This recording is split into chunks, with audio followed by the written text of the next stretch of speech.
basically on time. And today is going to be a day where we're going to take some calls, hear your views, hear your cries.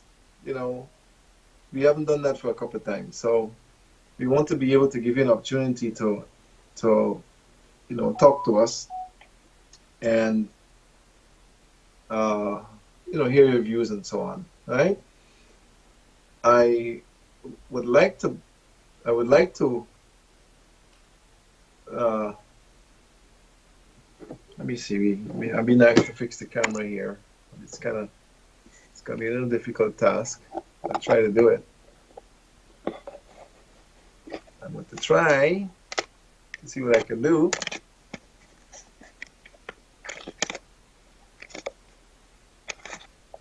Maybe that's gonna help. I don't know. No. Did it make it better? No. What she wants it, I can't really do it. I'm sorry, my dear. We're gonna have to work with it like that because I'm not able to fix it how you really want it today. It's gonna be very difficult. We have to work with it like that.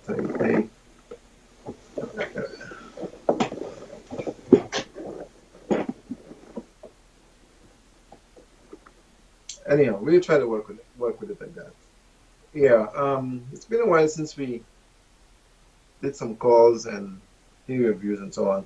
We've been doing a lot of videos, sharing information, passing on, trying to sensitize you and have you, be aware as to what is happening in the world and views that people have regarding matters of all sorts of things, including coronavirus and other health conditions.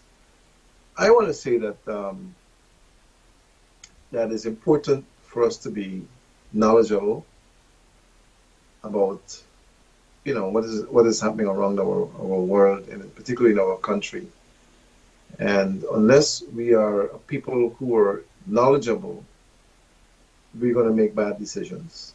Maybe there are people who are used to making decisions without being knowledgeable, but I am not. I like to be, sometimes you make spontaneous decisions about things and so on, but for the most part, I like to be knowledgeable about something before I make a decision on it. And I think that the average person would like to be knowledgeable so that they can make a wise decision.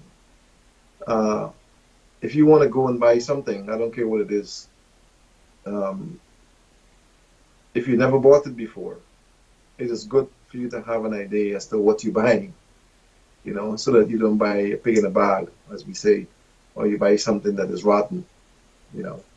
I am of the opinion that we need to sensitize people regarding what is going into their bodies.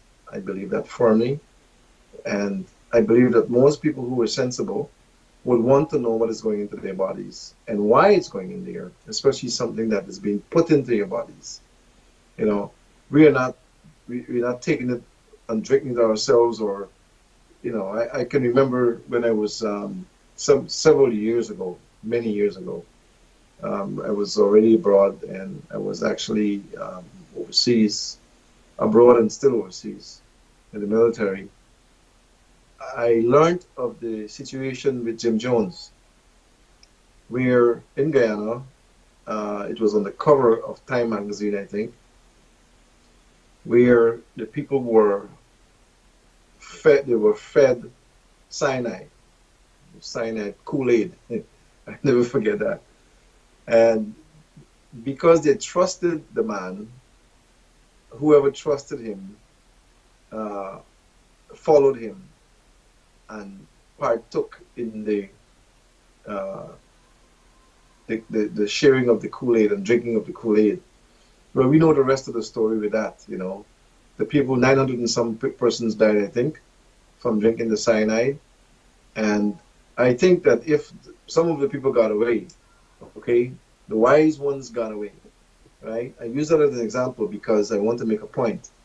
Um, I am certain that if the 900 and something people who uh, died as a result of that incident, drinking that Kool-Aid, If they knew that they were going to drink a death potion, they would have never taken it. You hear what I said? If they knew that they were being fed a death potion that would have taken their lives, I don't believe that they would have taken it. You know, the point I want to make is when we trust people, we believe what they say, we believe what they advise us on, and we do it because we trust them. You have to earn that trust. You know, you just don't trust somebody like that unless you're, you know, whatever. But people have to earn trust. And if they don't trust you, then it's going to be difficult to convince them to do anything that you want them to do. You know, this is reality. People need to trust you to be able to say, okay, if you tell me that, I believe it. If you give me that, I'll take it. But you have to earn the trust. And unless persons are convinced that what you're delivering to them is what's good for them, you don't need to force them to take it. Because if anything happens to them, it's going to be on your hands, on your head. And you're going to have to give an account. I don't care what you think. At some point, somewhere down the road, you're going to have to give an account. If not you, your siblings or your family members are going to have to pay for whatever you did wrong to people. You don't do wrong to persons. God is watching. He's not sleeping. You think you don't wear pajamas, we say, you know. He's watching everything, and he's allowing things to happen because he gave us the power of choice. And I don't know about you, but unless I am confident of something, unless I feel good about something, I'm going to question it. That's how I am. My parents do that about me. My friends know that about me. My wife know that about me. You know, those who know me know that. If I don't feel certain about something, I am going to question it. And I may just say, look, you know what? I need to think about that before I do it. If by chance I took your word and I did it, when I get home, at some point I'm going to study it. And if it's not right, I'm coming back to you and say, look, you know what? This isn't the right thing for me. That's how I am. You know? I want you to know, folks, that a false report was made. I know it's false because I didn't say anything. It was said, but I didn't say it. It was said by persons who we played the video and they saw it, and the people on the video said it. There's some things I don't say. I've been doing these programs since 1996, live on television. This is not new to me. I've been on television in our country there since 1996, doing programs on. I started on Channel 9, and then I went to Channel 16. I did some on Channel 11, and then I'm on Channel 2. I even did some on Channel 6.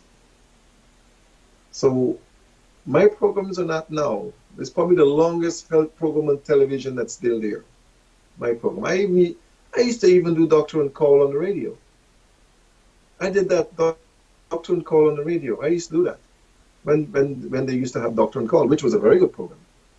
I think they should do it again because people had an opportunity to ask questions, and the doctors, whoever the doctors were able to answer. If they answered correctly or not, I don't know. But many doctors were afraid to go on the program because they were afraid of the questions that might be asked. It's like my program. I invite doctors to come on television, and many of them don't want to come because they don't know what you're going to ask them. I'm not afraid if you ask me anything, because if I don't know it, I'll say to you, I'm not sure what that is, or I'll point you somewhere else. You know? But we need to be careful how we report things, because if you want to report something, report it accurately. You know, don't report or don't fabricate something or make something up or try to penalize somebody falsely when you know it's not so. And this is I'm speaking generally. You know, we need to stop the gossip, and we need to stop, you know, trying to pull people down and so on. And we need to edify people more. You know, let us sensitize people more. Let us allow people and help them to make right decisions. Not just for any one thing, but for everything. If you want to advise someone, advise them to the best of your knowledge correctly. And if you're not certain, let them know. I'm advising you, but I'm not certain. I'm just giving you my opinion, or I always say this is my opinion when I say things. This is my opinion. Like I'm saying now, this is my opinion, right? When somebody's video plays, that's their opinion, not mine. And the report was made that I say something when it was the recording that said it. Please, let us get the stories right. Okay? I am very interested in sensitizing people, in helping people to get better. I am not interested in trying to make people worse or make them bad. And then there's some other false information which I'm not going to mention. But I can tell you, I've been a doctor since 1993. And I didn't buy my certificates. I didn't buy my degrees. I didn't buy them. I went to school and I studied and I got them, and the records are there. For those of you who don't know, I have a PhD degree in clinical psychology, and I have an ND degree in Doctor of Naturopathy. I'm also a certified clinical nutritionist, for those of you who don't know. Many of you who are saying things don't know me. You don't know of me. You see me, but you don't know me. My first degree is mechanical engineering, and I'm also an engineer, for those of you who don't know. You see, I'm also a sonographer. I can do ultrasound on babies, and I can do them on adults, and I am qualified to do that. And I went to school and got that. I didn't buy it, for those of you who don't know. I'm not angry, but I need to edify you. I need to educate some of you, because you don't know me. You see me and you hear me. I'm just an ordinary citizen. I'm an ordinary guy, but you don't know me. So what you're saying about me, please, get the stories right. Those of you who are doing it, get it right. And I know you're listening. I want you to listen. Get your stories right, because many of you are talking and you don't know what you're talking about. Get your stories right. Get your facts correct. My documentation has been with the health ministry in Guyana since I came back to Guyana in 1992-93 under Chetty Jagan. I think it was Dr. Segala who was the health minister. You can check the files. All the ones I had to that point were there, and I got more since then. So you're not talking to a quack here. You're not dealing with somebody who's a quack. You're dealing with somebody who went to school in Guyana, left Guyana, went abroad, went to the military, served the military successfully, and went on into college and university, and came back on my own. And then they went to school after that. I even went to school in Russia, for those of you who don't know. And I went physically. So those of you who don't know me, you need to learn me. I can sit with you and I can educate you about who I am and what I did and what I can do. I can teach many of you a lot of things. Many of you who they don't know a lot of things, and you're trying to serve people with a little knowledge. It's okay, because you can start. But don't be someone who concludes without knowing what you're talking about. Please, don't do it. It's gossip. Okay? Now, some of you wonder what I'm talking about, but don't worry about it. I know. Those of you who know what I'm talking about, and those of you who are watching, I hope you're listening. I don't mind you monitoring. You need to monitor. But when you report, you must report correctly. Don't just make a report. It looked like somebody didn't know what to write on that thing. It looks like that. But you have to come up with something. I think whoever wrote that didn't really want to write it. I don't think so either. Because I know I'm a good citizen and I'm out there serving people. I am saving people's lives. I'm not taking them. I am making contributions to help people to get better, not to hurt them. And our diagnosis that we do is guaranteed accurate in the world, 96%. Find something better and then bring it and show it to me.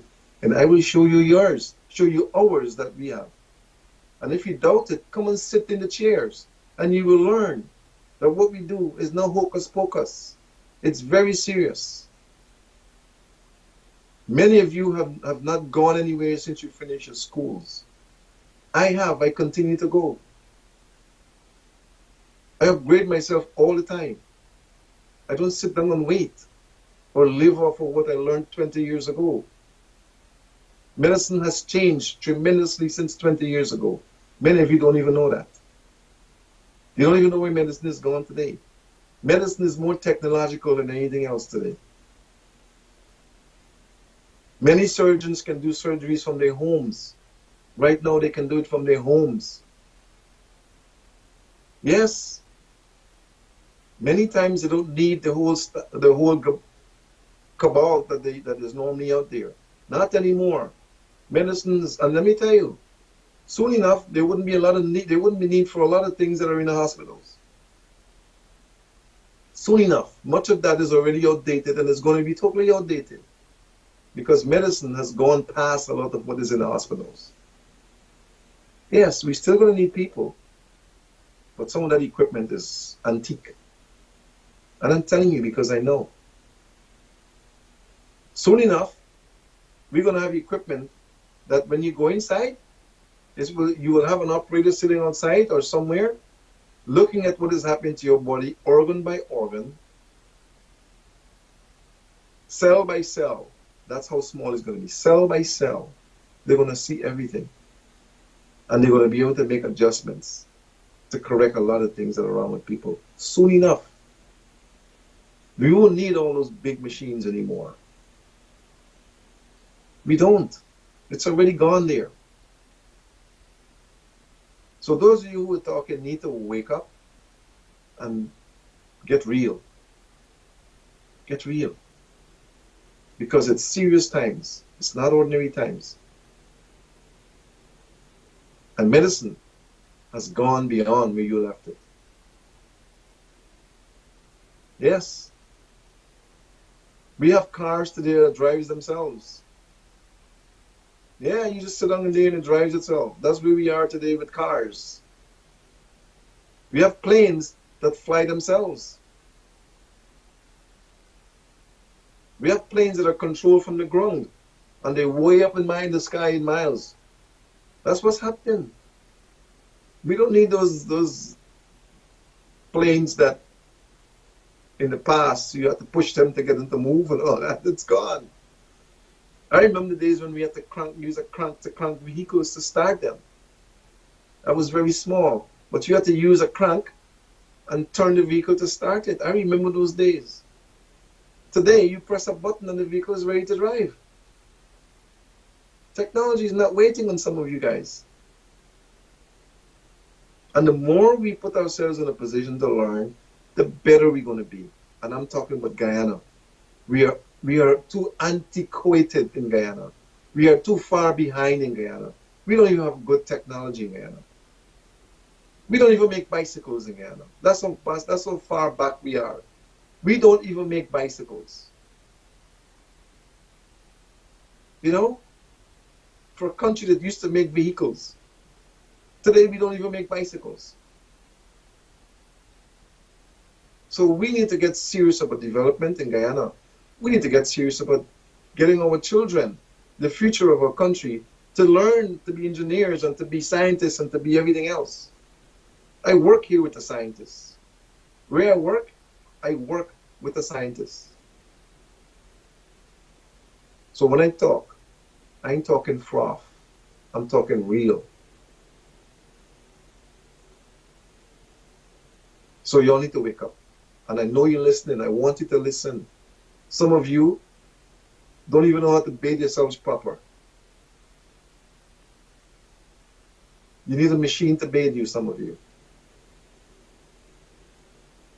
You know, I can go into a whole lot of stuff, but I don't want to go off. I don't want to go off on things. But we need to wake up, or we need to become real. And this is an era of information. It's an era of information. Information. Not suppression. We don't need to suppress people anymore. We don't need to suppress data. We don't need to suppress information. Let the people be aware of what's happening. The more they can be aware, the better the society is going to be. And get them to trust you. If your society can trust you, then you're in good shape.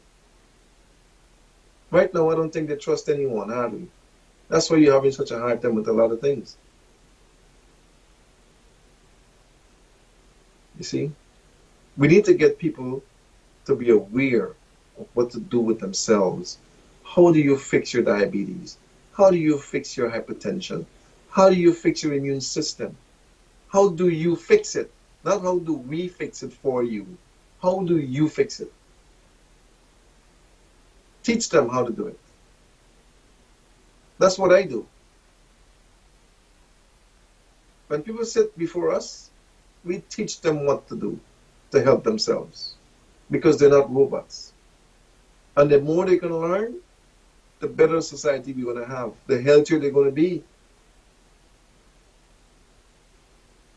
You know, you only need to see the excitement on the face of people when they come back to the clinic, those who follow the rules. And they're so happy. It happened today, it happens every day. In our clinic, it happens every single day. Of course, there's some who are going to be, 4% of you are not going to be helped because that's the statistic. 96% is going to be okay once you follow the rules. 4%, we can't do nothing for you because you don't believe, you don't follow the rules, you don't want to do what it takes. You don't want to change the bad habits. And I had to use an example on someone today. You want to change, you want to get better, but you don't want to make the sacrifice. Now, let me say what I said to the person today. If you take 1 plus 1, I don't care how long you take to know it. I don't care how long you go with it. If you take 1 plus 1, you're going to have 2. 1 plus 1 is not 1. 1 plus 1 is 2. If you want to change that to get anything else, you have to change the 1 or the plus. That's right. You can't keep doing the same thing and get different results. It does not work. If you keep doing the same thing all the time, you're going to get better at it, but you can get the same results. That's how it is. That's life. That's reality. If you want to get better, you're going to have to do things differently. You're going to have to do what it takes to get better. You want to be educated? You can't listen to the same nonsense all the time and be educated. You can't be on the cell phone looking at Andy Capp all day and expect that you're going to get better. You're going to get better knowing what Andy Capp did. You want to spell and learn to pronounce words properly? You have to go where you can learn it. And until you learn it properly, stay in school and learn it, or stay in the library, or stay where you stay. Don't go out there and try to pronounce big words where you don't know them. Don't do it. You're going to embarrass yourself. Break it down and learn it. That way you understand it and check the meaning of it. That way you know if you can't pronounce it, you got to at least find another word that means the same thing. When I was studying, and I still study, I have a thesaurus right next to me. And that thesaurus was for me to break down one word so many times I could understand it fully. Okay? Try. Learn. All right? We got some calls coming through, but I'm not hearing anything. I got to hear. I don't have any volume. I'm not hearing. Not hearing anything. Not getting any volume. Telling my operator. She wants to help me, but I'm not getting anything. Maybe put it through my cell phone. Do it through my cell phone.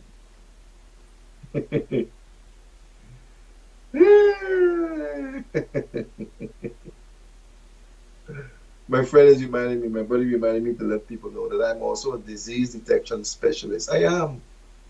I was taught how to detect diseases. That's why we don't miss.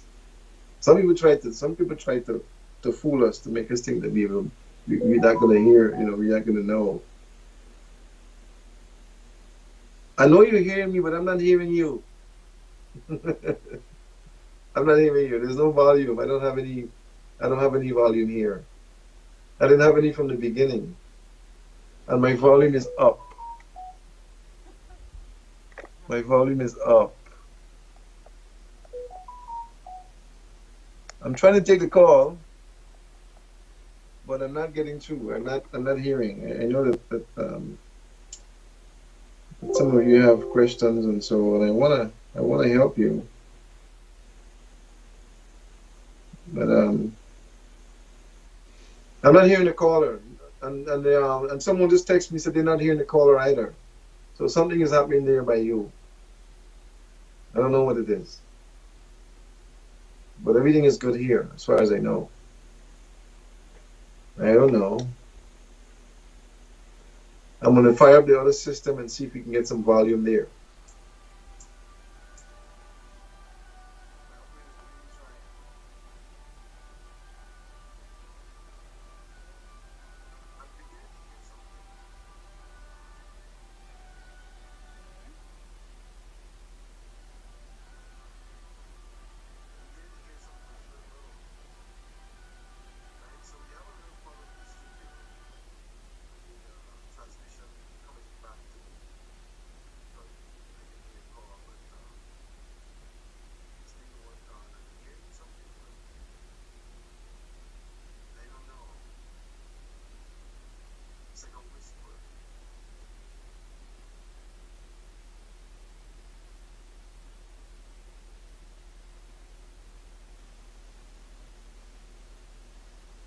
I don't know. We're trying. We're trying.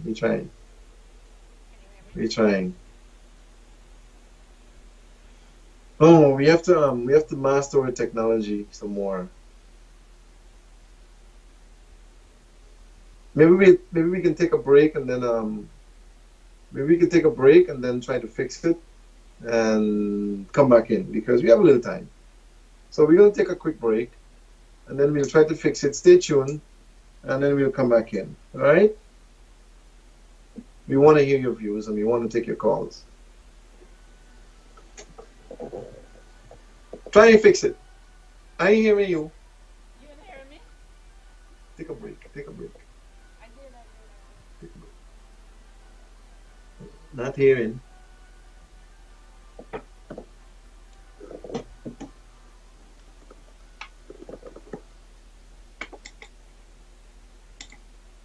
Not hearing.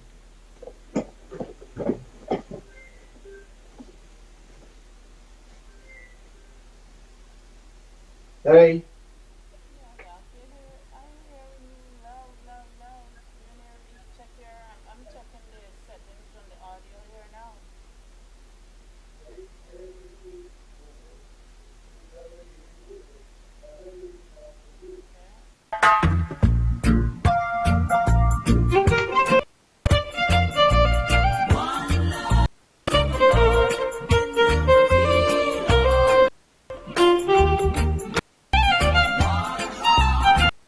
Aluminum is a neurotoxic-rich material. It can have serious side effects on the function of your brain. It's also been associated with Alzheimer's disease. Many doctors believe that exposure to this heavy metal can cause adverse effects that can last a long time. A few issues that are caused by this metal include loss of balance, memory issues, lack of coordination, loss of bodily control, and mental decline. Researchers have also found that when you cook with aluminum foil, it can have an effect on your bones. Aluminum can build up in your bones when you use it for cooking, and that can take the place of calcium in your bones, reducing your bone strength. In time, frequent use of aluminum foil could cause your bones to break more easily. It's not just the brain and the bones that can be affected by cooking with aluminum foil either. Studies have shown that its use has been linked to pulmonary fibrosis as well. The study also showed that if you inhale aluminum particles, it can result in respiratory problems. And that often occurs when you grill using aluminum foil. If you cook with aluminum foil at very high temperatures, part of the metal can be emitted into the food, making it unsafe to eat. A chemical engineer researcher at the American University of Sharjah, Dr. Essam Zubaidi, evaluated the effects of aluminum and cooking. And his study found that when you cook one meal in aluminum foil, it can introduce up to 400 milligrams of aluminum into your food. According to the World Health Organization, the recommended daily allowance of aluminum is limited to only 60 milligrams a day.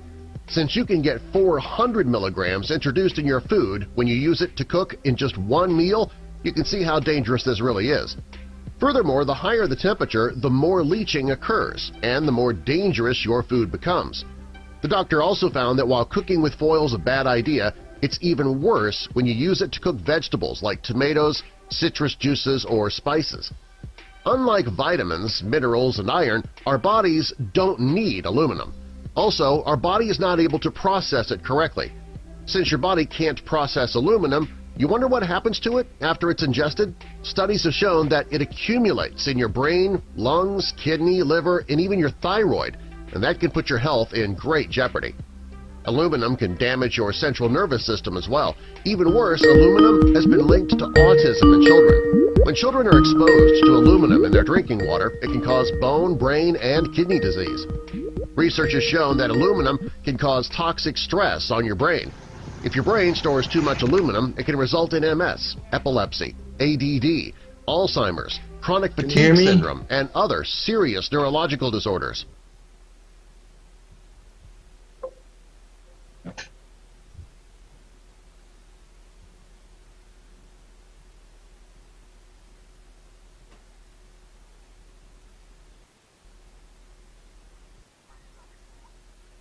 But I can't because I.